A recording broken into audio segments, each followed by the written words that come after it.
So, I just saw Fantastic Four, and I've seen Superman 3 times as of this writing. I talked about Superman on its own in one of my shorts, and while there's plenty I could say about Fantastic Four in a vacuum, about the performances and the score and the production design and how cool the Silver Surfer is, what really strikes me is how much of a miracle it is to have these two films in theaters at the same time, because they're kind of a perfect double feature. Superficially, both take place in worlds distinct from our own, with spectacular retro future costume and set design. Both drop us right into the middle of their title heroes' careers. Both involve evacuating a whole city from a planetary threat, and some other similar broad plot points I won't get into. But what I really want to talk about is the heart of both movies, the intent with which they were put out into the world. Because to me, in many ways, these are two movies that exist to say the same things.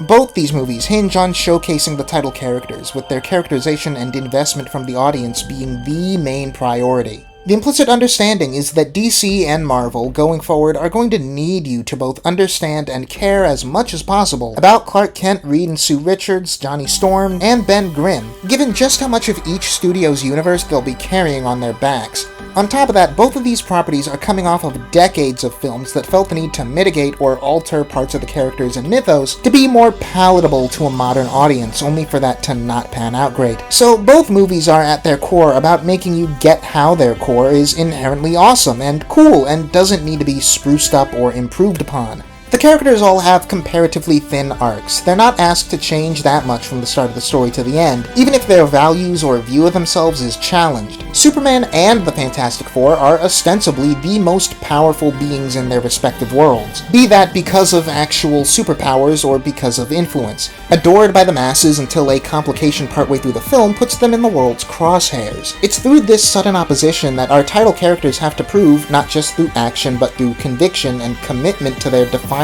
traits, that they deserve the planet's trust. James Gunn's Superman is basically just a week in the life of Superman, while Matt Shakman's Fantastic Four First Steps is just a year in the life of the Fantastic Four. The title characters start the movie fully formed. They're all comfortable in their own skin, they've carved out their place in the world and inhabit that place with confidence. Their heroics are routine. This confidence does get shaken, but collectively it never wavers. This is a pair of movies about letting you see what these characters are like in their status quo, and letting just their nature, just their heart as designed at conception, carry you through the story. This is a pair of movies that says that Superman and the Fantastic Four don't need to be fixed, that Jerry Siegel, Joe Shuster, Jack Kirby, and Stan Lee got it right the first time. We shouldn't be trying to tear them down or water them down or darken the fantasy of their goodness. That goodness, that fantasy, that example to strive toward is something the world needs unfiltered. Not because it's easy for these characters to be who and what they are, but because it's hard, because it's pressure, because it's work. But it's work worth doing. It's kind of perfect that movies about the OG superhero and Marvel's first family should be viewed as the antidote to quote-unquote superhero fatigue. They're stories about the animating impulse of the superhero concept, uncompromising, unhesitant, and uncynical. They're statements of purpose from Marvel and DC in a world that needs it. They're movies that do the work for characters that deserve it, and with hope, they're a blueprint for the genre going forward.